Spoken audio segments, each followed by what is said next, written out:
Noni Madueke, No, he's a winger, Raheem Sterling, not winger. and the list. And I mean, here, I mean, you have Borja. He's injured. Uh, I mean, I guess he's more of a striker. I don't think he's a starter in the Premier League. Christian Pulisic, if he was healthy, No, he's another winger, not a playmaker. exactly. So you're looking at all these guys. You don't have anybody, and it goes back to that thing. You can have a nine, play a false nine. You can't have any other type of player mold into a striker. It just doesn't happen overnight like that. Yeah, Not everybody and, can be Karim Benzema. yeah, especially that I think they're just gonna wait for Nkuku. And Nkuku's already joining the club, but he's joining in the summer. So I think they're just gonna wait for Nkuku to solve all their problems at striker. With him and then Fofana kind of being their rotational guy. So that could be a solution to beat their striker problems. Nkuku is a great player, great talent. Yeah, You didn't have the fantastic World Cup because they didn't get a lot of playing time because of course they had Mbappe. Griezmann were playing kind of balling, so they didn't want to change it up. Giroud was having his time, so that's what I think Chelsea's kind of banking on. I think Potter will have another season to figure his shit out with Nkunku coming from Leipzig. you think so? So yeah, he's gonna have another year despite being out of Europe. Maybe being out of Europe for a season could help out Chelsea. Less congestion and scheduling. You just have to worry about the League Cups in the league. That is it. I don't know. I think there's a good chance, especially if Chelsea, because I mean with all these signings now, I mean I guess you're still in the Champions League, but what's your aspirations for this season? It's not. I don't think you can win the Champions League, and You you definitely can't win the Premier. Can you get in European contention again? Yeah, I think what they're trying to do is just trying to punch up, get into the sixth, the seventh range, Eesh. get into the Europa Conference League, Europa League kind of places, and just try to get there. So at least you have some European and you get some experience for some of the new players that haven't played in it, and just find a way. So the way the table's looking at it right now, we're kind of halfway through. So Chelsea right now, they have 30 points, 8 wins, 6 draws, 7 losses. If they continue with more of the same, you're looking at a team that's gonna have what, anywhere from 12 to 14 wins, probably around the same amount of ties, and probably around the same amount of losses. Like, I don't know it, and then they're probably floating around the same type of spot. Maybe they can get to seventh, but even with that, I think with all these signings, ownership is gonna look back at Potter. It's stupid, but that's just a business, and they're gonna say we spent all this money, and yeah, it's only half a season, but we spent all this money. You still can't do that even a bit better. Like, come on, and ends up getting the boot. Chelsea, I still think firing Tuchel was a mistake. Yeah, Definitely a I mistake. agree. I agree. Just Tuchel is not someone you fire that early. And I remember he started getting rumors for Real Madrid, especially now that like with Madrid stumbling a little bit, they're like, "Oh, Ancelotti's on his way out."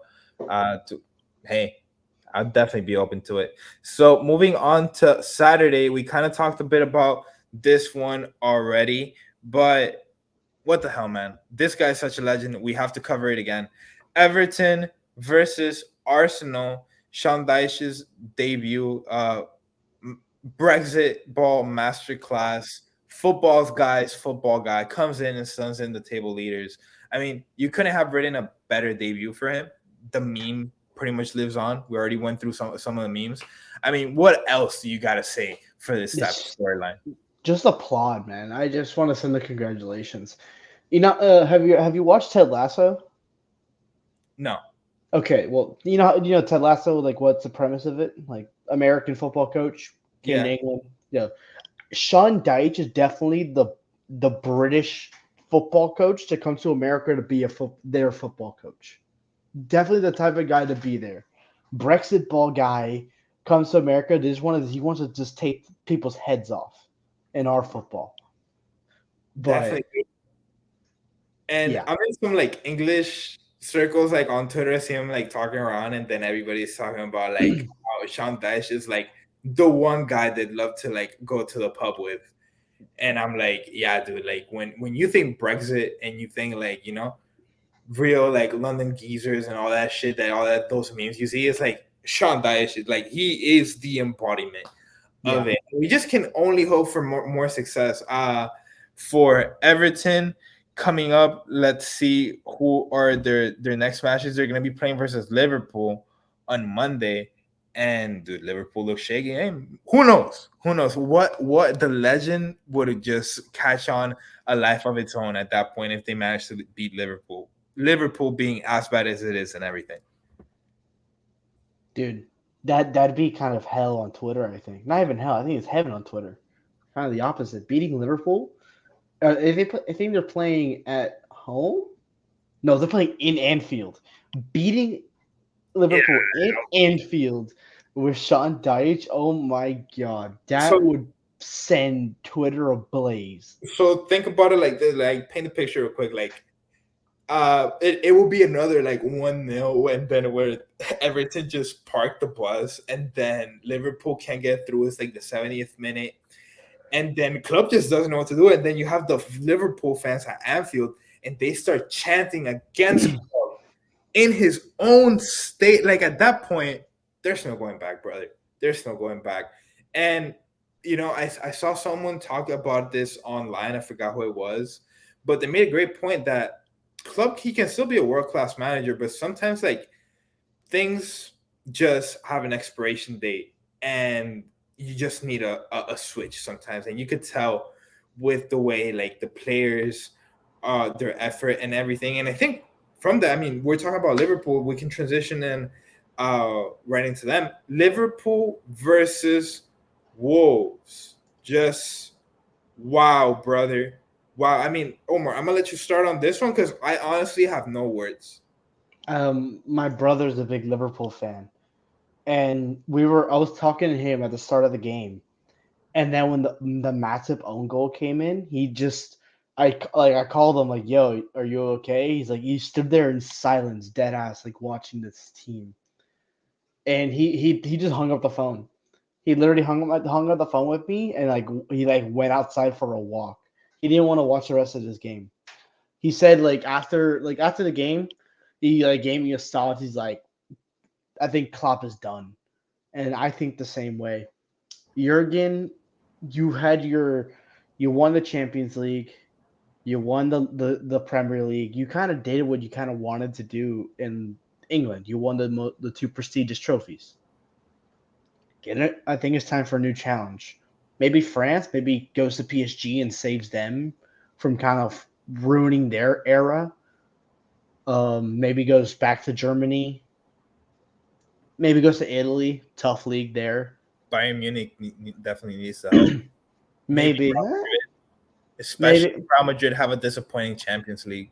yeah. Imagine goes to Atletico and just becomes like Mm. amazing.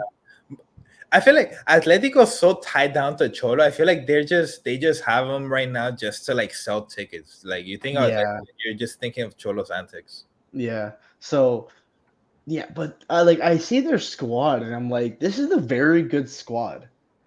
I can't hate on it. It feels like on paper there shouldn't be a weakness, but the midfield just lacks creativity. Nunez can't fucking score for his life. Salah's out of form. Gakpo is still getting used to the system. Robertson is falling off. Arnold can't play football for his life. And even Allison's having a bit of a down season.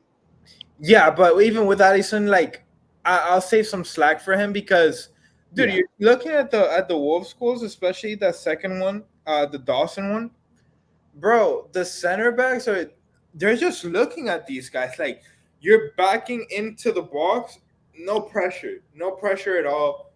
Just looking at the dribble in front of you until he gets an open shot. It was mind boggling. I had not seen because Liverpool, they're Like Premier League is always physicality, all this. Liverpool are bullies, especially in the midfield, and they just look so lost, dude. For this game, I mean, Neves had an extraordinary game, and he ended up having a goal in the 71st minute.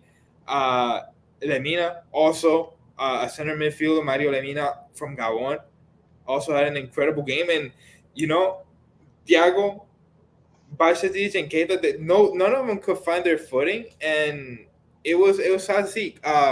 Darwin Nunez, he had some chances in front of the goal, but every time he had a chance, it's always the same story. It was either throwing it into the stands or throwing it right at the keeper. There's not one time that the keeper has to stretch his hands right, left, or throw himself to either side to save the ball because Darwin is just gonna throw it straight at him. Yeah. And yeah, dude, it's just maybe it's time. You know, Wolves fans were chanting at Liverpool that at club you're getting sacked in the morning. That's tough. That's very tough. And I was watching it on Twitter live. Just Liverpool fans start turning on club. It had already kind of started a few weeks ago, but there were still some of like the very hardcore fans that would say truest like, no, we love club, like this and that. Bro, people are turning on club, and it looks like the end times are near for Liverpool. They had a fantastic run starting 2017, 2018. Yeah. They accomplished a lot. I feel like that golden era of Mane, Salah, Firmino, those were the days, and they tried to reload instead of rebuild. A lot of teams can do it, but it just blew up in their face, dude. Yeah. That's what happens. And then when we mentioned Craig Dawson, West Ham legend, we let him go literally this winter transfer. That was his debut game with Wolves, and he fucking scored a banger. Love Yeah, that for him. But poor Liverpool, fall from grace definitely. I've always supported Liverpool. I've like when they won the Premier League, I was very happy for the club. They've had like years and years of just reliving the Steven Gerrard slip in their brains. And I'm like, damn, they finally won something. They won a Premier League, they won a Champions League, and then it's just like been downhill ever since. falls apart. And Yeah. just another fun stat for the Liverpool fans. If there's any out there left, and you know they haven't fallen into a deep depression already. Brentford is currently ahead of Liverpool as well as Fulham. But the interesting thing with Brentford, they have one game more than Liverpool. But even if Liverpool were to win by however many goals they score in their next game, there would still be 1 point behind Brentford. So just to put into perspective, it's sad, sad to see. For them, a very big candidate for disappointment of the week. I don't know if they'll win it just because Liverpool being a disappointment is just kind of turning up the story of the season for them at this point. Real quick before we move on to the next game, out of Liverpool or Chelsea, which one do you think has the most likely chance to have like a mid-season to end season kind of bounce back? It's got to be Liverpool, right? Uh, do you know? I'm gonna go with Chelsea, dude, because they have at the end of the day they have the more manpower, and Liverpool's dealing with injuries, is also internal locker room issues with shit that's been building up for years now. And a lot of that it digs deep. With Chelsea, like, yeah, there's a lot of problems, but a lot of that shit you can brush to the side mentally a little bit because you have we're just starting out to build something new, this and that. Like, there's a lot of excuses you can give yourself for things not working out, and from that you can find a bit of a morale boost, squeak out a win here or there. And they definitely now have the squad to do it, the manpower to do it, if they can figure it out. With Liverpool, it just feels like they're scrambling. Not too long ago, they were the top candidate to land Jude Bellingham. I mean, what do you think? Jude Bellingham's gonna show face over there? Hell no. I think based on face value right now, Liverpool looked like their transfer like, ooh, this used to be the place where everybody wanted to come to play for. Even like during their struggle, they got Cody Gakpo to sign, man. In the end, And I think if Jude Bellingham for sure, if he sees that offer from Bayern or Liverpool, he's definitely gonna choose Bayern at this point if he ever gets that offer. I don't know because I mean Bayern can pretty much get anybody they want from that German league, but Real Madrid have made it emphasis point that Jude Bellingham is like the key target, and we know how these summer transfers have gone for the Real Madrid and their big targets. A lot of times it just ends up being just fantasy, but I feel good about it, especially with like the Real Madrid midfield needs another piece. There's like something missing there, especially with Modric going out. Nobody can replace Modric, but Yeah. you need somebody. There's something missing there. There was something I was gonna say. God damn it, I forgot. Uh, damn, I forgot. But I was gonna ask something else. Maybe I'll remember later on. But moving on to the next. We're going a bit backwards here. So we have Aston Villa versus Leicester. I saw this game. Waking up Saturday while I was eating my breakfast, and my breakfast went cold because I just got so hooked onto this game. In my opinion, this was the game of the weekend. It was a treat for me to watch for a lot of reasons. Honestly, it all starts. Aston Villa starts off with a Watkins goal. When he hits it from outside the box, from the crossbar, and Watkins is there just hunting for the rebound, hungry, and that's what it's all about, man. You got to show heart, you got to want it bad, and Watkins was there for the goal, and that's pretty much how it started. But Omar, how did you see this game, and what did you think of it? I think you're very overcritical of Debu. A lot of the goals that Villa allowed were definitely one-on-ones, and Villa's defense did no favors to Debu. They left him in a lot of like holes. He had to do some extra shit, come out of his box, try to make a play, and a lot of times he got beat. Definitely not his best game, but I think you're maybe being a little overcritical of him. So let's get into it. So Aston Villa scores with that Watkins goal in the 9th minute. And for 3 minutes, it just felt like Leicester had somebody, you had pinched them. They're a balloon and you had just pinched them and they had just flattened out completely. And for reasons nobody really understands, Dibu gets a ball with Leicester pressuring in, and instead of clearing it, he gives it to his teammate that has two guys already on his girl and a third coming from an angle. From there, yes, bro. Like this guy, who was it? I think it was Digne that tried to like make a play out of it, and that was also a horrible decision. But none of this happens if Diu just clears it. Like you don't even have to think, Omar. He doesn't have to think. Like he doesn't have to do anything crazy. Just fucking hoof it back to the middle of the field, and that's it. And you keep the momentum on your side, and you keep your foot on Leicester's throat. But no, uh, he gives it to his teammate. This guy loses the ball. Madison scores the equalizer. Yeah, I'll From argue with that changes. the guy who got the ball, he had a clear opportunity to get rid of it. Dude, Getting but pressure. this is the thing. Clear opportunity to get This rid is of the it. thing. He's getting the ball, and now he has to control it and think. And when you think, that takes up time. And you're talking about like milliseconds, dude. Like when he has to think, that's when he fucks up.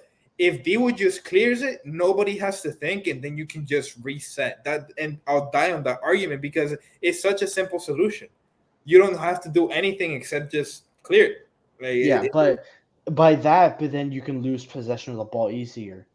With the way, so once he gets the ball, he kind of goes right up the field and he gets kind of cut off, but he cuts it back. He gets a clear lane to either inside. to give it out of his fullback, or if he looks up at all, you could see a center back, kind of a center mid coming forward towards him to give him a lane If to he pass it. if he passes it to the guy you're talking about, that guy was already had a mark from the guy that was coming to pressure at an angle. Because remember, it's three guys, and it's the two center backs coming out. the next closest guy, he would have to like put at like a 25-yard pass to the midfield to find the next open guy.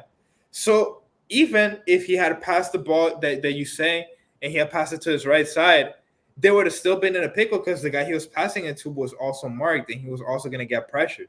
So what do you do? Then It was onto the left side, down to the left side. I don't know. That he had a nice little space there.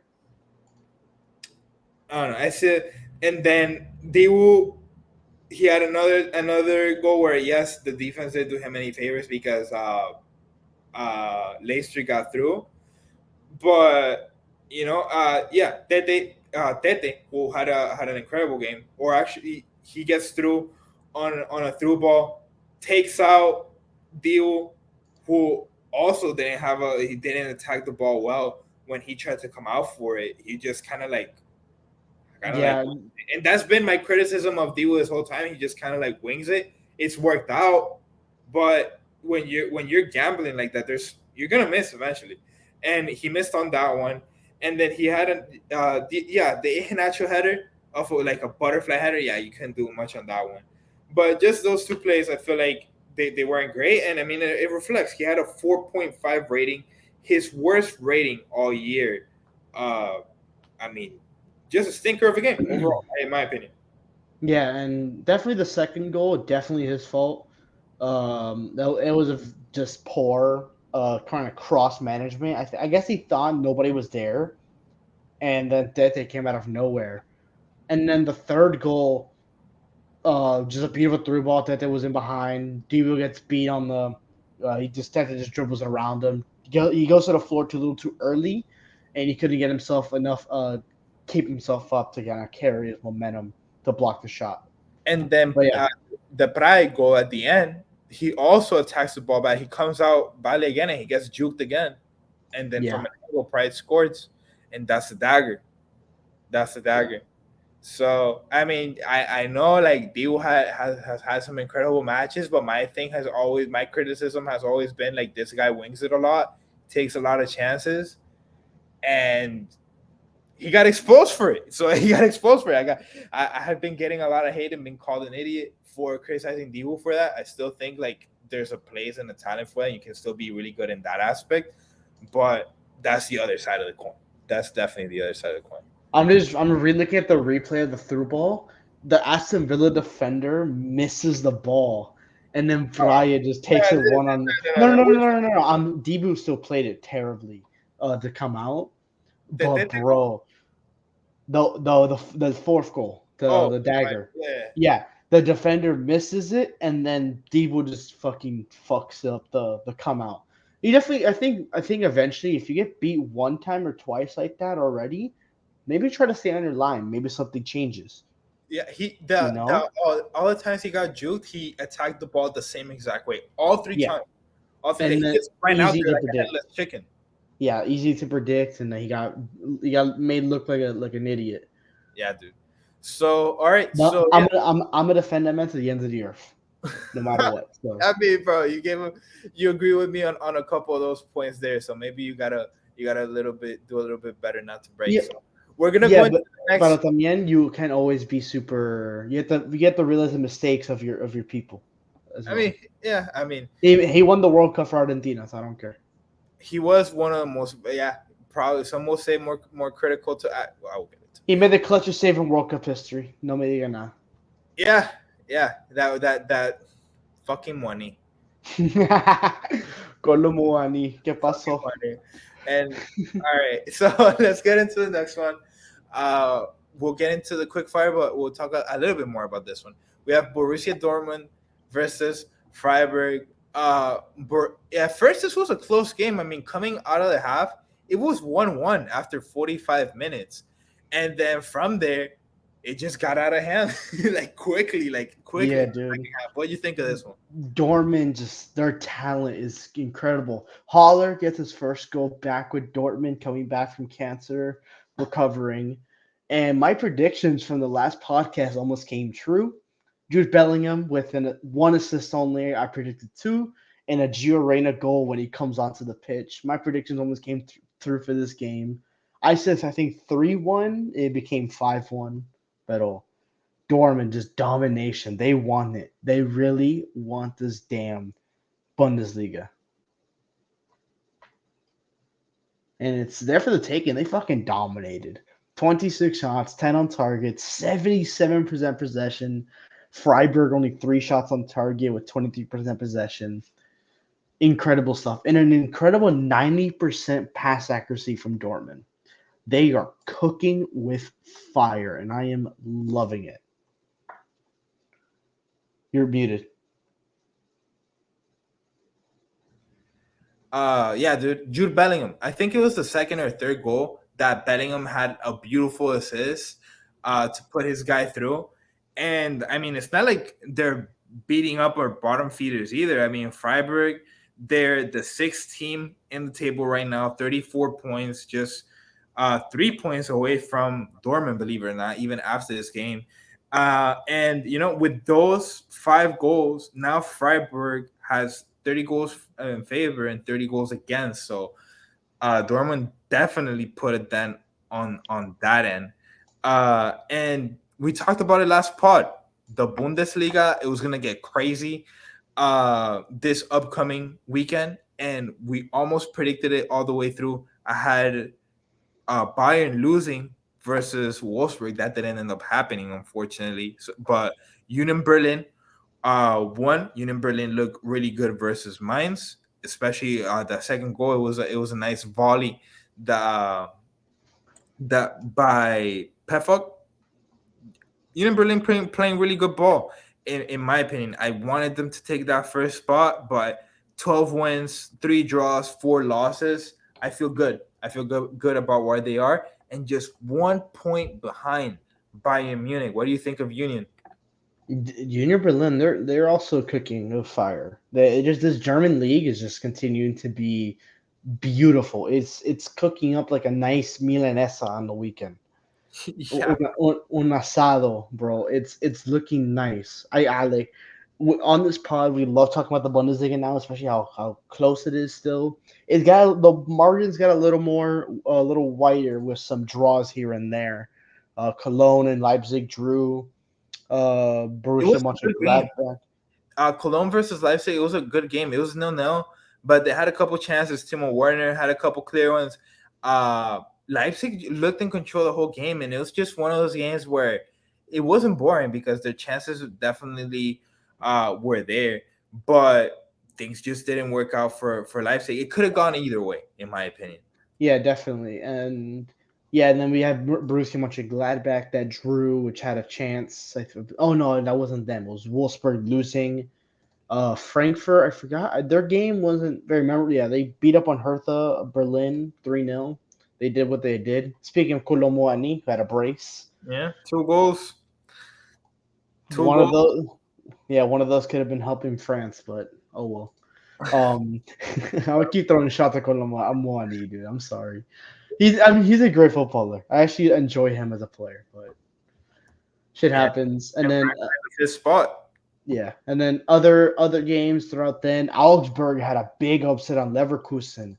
Leverkusen fucked me in a parlay on the weekend. I had a 3-game parlay, and Leverkusen fucking failed me, losing 1-0 to a 13th place Augsburg. So that hurt me. They lost me money. I'm now a Leverkusen hater. I will go against them on every pod episode for the rest of our this season. Oof, straight team. They're your Liverpool. Yes, fuck them. Every time I bet on Liverpool, no matter how it goes, it just the opposite always happens. Yeah, dude. And then another interesting game was Bochum putting 5 behind Hoffenheim, 5-2, with 5 different goal scorers as well. Hoffman, Forster, Asano, Masovic, Ebrochinski. And they were pretty clinical. Half of their shots on target went into the back of the net. Yeah, dude.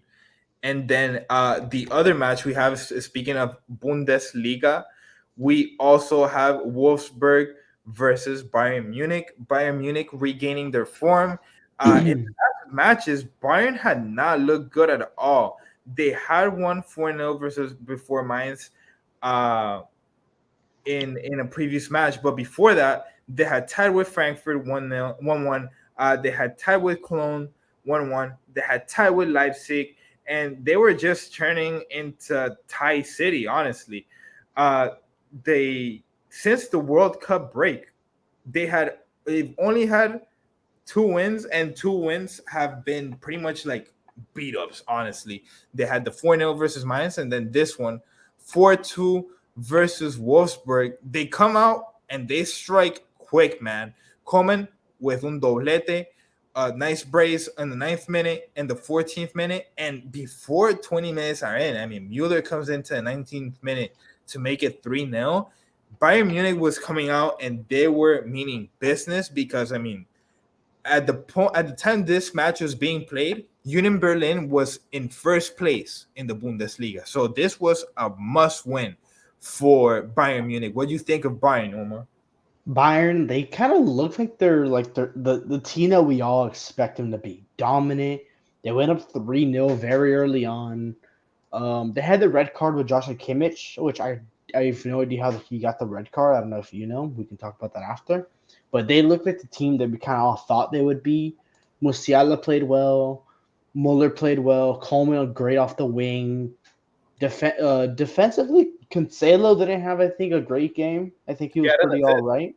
He had an assist, but a relatively great, solid game for him. Kind of getting used to a new system, of course, under Nagelsmann. I think that's pronounced the manager's name. But yeah, Bayern, they're hopefully they need to keep up their kind of how they're playing now against Wolfsburg. They need to carry it over. With now a game coming up against Bochum, who are kind of in the bottom half of the table. And then they have the Champions League fixtures on Valentine's Day against PSG. So it's gonna get congested for them with the Champions League coming back. Hey, nothing like getting fucked on Valentine's, am I right? Yeah, exactly. And speaking of getting fucked, we're gonna go ahead and go through our little quick fight here. We start with Elche versus Villarreal. Elche put three on Villarreal, and just Villarreal just having continuing their inconsistent season. Still in the European contention, they're in sixth place, but they are now have 31 points. We also had Real Betis versus Celta Vigo, one of the more entertaining games of the week. If you want to watch yourself a nice pair of highlights, 7 goals between these two. Real Betis with 3 goals, Juanmi Canales and Fekir in the 84th minute with a penalty, and then for Celta Vigo, Larsen, Veja with a brace, and then Aidu. The next game we're gonna go over to Italy. Cremonese versus Lecce. I just wanted to bring this one up, just coming back to our Coppa Italia conversation. Omar, Cremonese, they can't win a game to save their life. Winless still in the Serie A, but hey, putting all their eggs into the Coppa Italia basket, and it's working out. And then Roma, the team who Cremonese beat, came back to form and they beat Empoli 2-0. And now, as far as the league is concerned, they're at 40 points right now in the third spot. But it's Napoli's league to lose. I mean, 16 points ahead of Roma. Not much you can do there. And yeah, moving on to Sunday, last day of our fixtures, I mean, dude, I woke up and I was already in shambles. So, Mallorca versus Real Madrid, they played here Eastern time here in Miami. It was 8 in the morning. I was sleeping. I woke up to Real Madrid losing. I'm like, what the fuck? What happened? So I had to watch the game back, and there was a lot of shit that happened. But I don't want to get too much into a tangent. Omar, what do you think of this game? See, again, I didn't watch it either because I don't really watch Real Madrid games all that much. When I do, when it's a Clásico or it's the Champions League. But from what I've heard, it's that same bullshit you keep spewing. They don't do shit until they score a goal. This game, they didn't fucking score, did they? They had the chance, but Asensio had a penalty, and it was saved. And Vini just got into his antics, and this is the thing. And Michael Jordan said it best: when you're up, it's easy to talk. How about you do that talking when it's 0-0? And Vini tried to talk, and it didn't go well. He went into half showing the Real Madrid logo, the escudo, to the Mallorca fans. Obviously, that didn't blow over well. And Vini got taken out of the game. I mean, he could not do shit the whole game. He got taken out of the game. You could tell like he got in his own head too much, and it turned really emotional for him. And then the Mallorca players started mocking him and pointing their logo of their jersey at him. And it was just a whole thing. Like you said, Madrid come out here, they look flat, they look dead, and until they score, then they gain life. But when they don't score, this is the shit you get. They either lose a 1-0, or it ends up being a tie 0-0, or it ends up being a tie with some miracle goal in like the 88th minute. So it's disappointing. Barcelona are now 8 points ahead of Real Madrid in the league. It's going to be really tough to turn it around, especially with the form Barcelona is in right now. That team is playing possessed when it comes to La Liga football. They want that trophy. It's theirs to lose. I don't think I'm a betting man. If I'm going to see Barcelona win, I have to get something out of it. So every game moving forward, I'm going to be betting Barcelona money line. They're going to be my wagon the rest of the year, just because I don't think they drop a game in the league the rest of the year. They will not drop it. Damn. Hell no. I mean, we still play y'all. You don't think we're gonna lose to you? I think Ancelotti's gonna go Champions League mode. Okay, so yeah, maybe. But with Barcelona, we'll kind of translate to Barcelona. We played Sevilla, disappointing team. We fucking smashed them 3-0. We played again, attacking, great football. We had plenty of shots in the first half. We just couldn't get anything by Hasbono. But then the man to break the deadlock was Jordi fucking Alba. He got little snuck away from like the middle of the crowd where the ball was, snuck in back post and just got past Bono. And then Gavi had like the same little move to get past the defense, snuck it in past Bono. And then we got the third goal just after that. So just great football we're playing. Rafinha scoring back-to-back games. He's getting to some good form, and I'm loving it. We're playing amazing. I love it. Yeah, right now Barcelona's playing really good football. Dembele is getting back into form. He becomes a man. Rafinha been a bit of a disappointment, like you said. Also, playing really well. Let's go ahead and take a plane over to Italy again. So we have the Milan Derby. Omar, you covered this one. We had a lot of expectations for this one. We hope for an exciting game. What happened? Inter just shut down AC Milan. AC Milan did nothing all game. 4 shots. That's all they had. Nothing on target. Lautaro Martinez, he's him, of course. I love Lautaro Martinez, Argentina. He didn't do much in the World Cup, but for Inter Milan, he's great. And again, he scores in a big game to keep themselves in a Champions League positioning and themselves kind of fighting for second and third. But yeah, AC Milan, they just lack creativity, especially in their entire lineup. Yeah, dude. And Rafael Leao didn't start. That was a surprise for me. Yeah, And they just can't seem. AC Milan have looked really bad as of recent. Like it hasn't been pointed out as much as I've been noticing it, but they look really bad. They're now in the 6th spot, and as far as team form goes, they have now lost 4 in a row, and their last win was in January 4th versus Salernitana.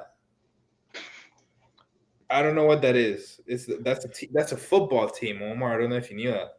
I thought it was like some salchicha or something, Yeah, dude. I thought it was some type of like pasta they have over there in Italy. So yeah, Milan have not won in over a month, and they have Jesus Christ. So they scored two versus Sassuolo in a 2-5 loss, but before they scored those two goals, the last time Milan scored in a professional football game, not practice, was January 14th when they tied with versus Lecce. So Jesus Christ. horrible form.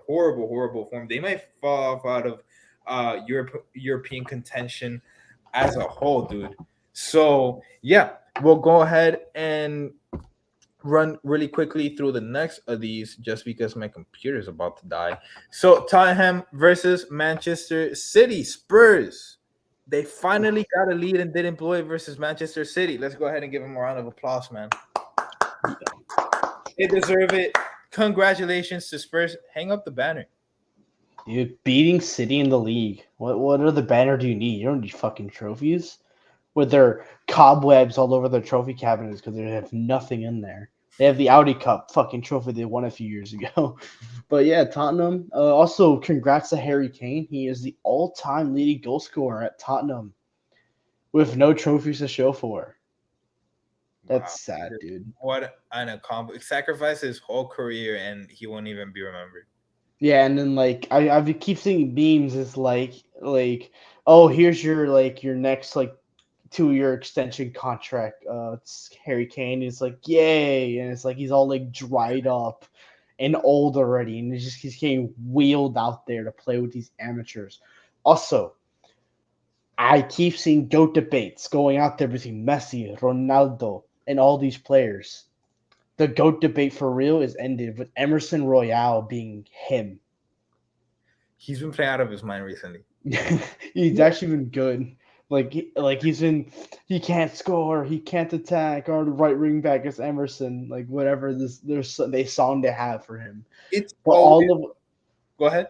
all of a sudden he's like, hey, I like all these songs. Let me make it positive. He's assisting, he's attacking well, he's actually passing pretty well.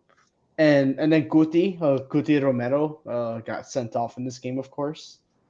And But also got a dope tat. I don't know if you guys saw it online. Pretty yeah, definitely beautiful. cool. So yeah, dude. And then do you know Harry Kane? Uh yeah, the guy that blew the penalty in the semifinals of the World Cup of Qatar when they had a chance to go Quarter, play for the final. In the quarterfinal. quarterfinal? No, I mean Harry Kane, the top goal scorer for Spurs. Oh, wait, Harry Kane doesn't now. He's always gonna be remembered for blowing that penalty and Mbappe laughing in his face. But hey, congratulations on 200 goals, top goal scorer. Let's fucking go. But yeah, they didn't Dude, blow the lead. Uh, some of my friends that don't like footy, they were watching this game just because Spurs versus Man City, big game. I told them to take the Man City live spread at the half. It didn't work out. It is what it is. But hey, I do have a future in Arsenal, so that also helps me keep yeah, that alive. yeah, Uh, there you go. Going on to the next of our quick fire, we had Napoli versus Spezia. What more to say? I mean, we've talked about Napoli. Napoli's just is just something else. And let's talk about him because this man, it's time to have the conversation. Is Victor Osimhen the real deal? We're gonna find out soon in the Champions League, but I think we have to talk about it now. He's The guy's him. a phenomenon. He's him. That's He's all I a have to say for phenomenon. him. I He, love him, dude. He plays with great swagger. He's fun to watch. I'll throw on Napoli game just to watch only him. yeah, dude. He's just fun. So And yeah, I love the Napoli build they have as well with the I don't know how to pronounce his name. Let me see. Let me give it a shot. Okay, all I right. might completely butcher uh, Gavaratishvili, whatever his name is. He is amazing at his job as well. A great winger surrounding Osimhen. He delivers beautiful balls. Uh, pause. Um, but he delivers great passes and stuff. Chucky Lozano as well from the right wing. Dude, this team is built nicely. I love it. Yeah, dude. And yeah, we can just call him KK. Kisha Kvaratskhelia. KK. We'll figure out how to pronounce his name in the next pod. Yeah, 100%. definitely. Shout out to the Napoli fans. And yeah, dude. Chucky Lozano, Victor Osimhen, uh, KK. We have Anguissa. We have Zelinski, who is he? We saw him at Poland. He's one of my favorite players. We have Di Lorenzo, and then Mete and goal and the goal. Really complete team. I have high aspirations for them in the Champions League. I'm hoping and praying they don't turn into a disappointment just because we've seen this story so much. They're my Uh, winner, baby. I'm running the wagon. Let's get but, it. but yeah, dude, I'm riding with Napoli. and hopefully they can make some noise. And yeah, dude, that has been our recap for the matches. We'll be back later in the week to do some previews for the matches coming up for the weekend. But before we get out of here, we are going to cover the highlight, disappointment, and goal of the week. So we'll start with you, Omar. We'll go ahead and we'll do bad first. What was your disappointment of the week? I think I think it's got to be AC Milan, dude. The way they played against Inter, like I would pick Liverpool, but it's too easy to pick on because they've been disappointment all year. AC Milan, this form they're in, it's horrific. They need to figure their shit out.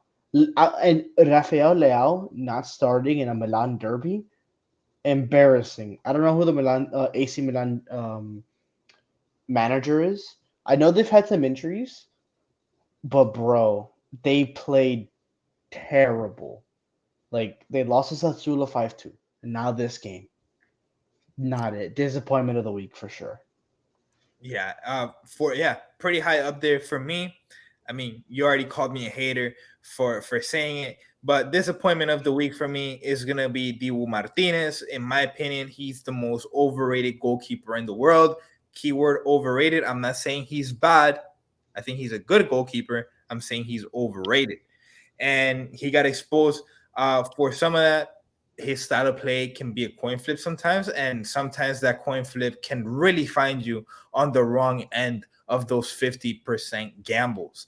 But yeah, now, I mean, we already talked about Aston Villa plenty, so that's pretty much all I have to say. For highlight of the week, I'm going to go for, damn, keeping in the same topic, but it was just an incredible game. What I got to say, Aston Villa versus Leicester. Besides all the trolling and like all the city takes, this was an incredible match. Before the final scoreline was 4-2, but it was a really, really close game, back and forth from the start of the match. And in my opinion, the most electric first half the whole week. Just an incredible game to watch. It was a real treat to start my Saturday morning with Aston Villa versus Leicester. How about you, Omar? Yeah, best game. I think you sent me the link to this game, to the highlights. You just told me just when you have like 15 minutes of your time, sit down and just watch the highlights of this game. And that was Real Betis versus Celta Vigo. Like you said, electric stuff. Going all the way down to the wire for Real Betis to try to draw Celta Vigo 4-3 game. Incredible stuff. Yeah, dude. And for goal of the week, I'm gonna go ahead and give it Marco Asensio. He also gets the award on back-to-back-to-back years, being the most shit player that can score the most incredible screamers in professional football. So shout out to him with an absolute rocket from outside the box against Valencia. Marco Asensio with the goal of the week for me.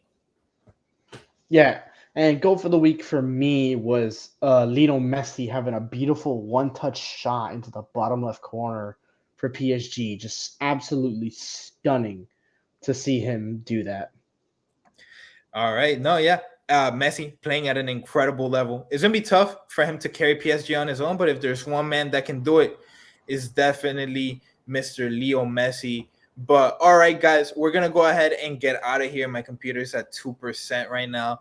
Thank you everybody for tuning in. I hope you guys enjoyed the new layout and just kicking it with us here.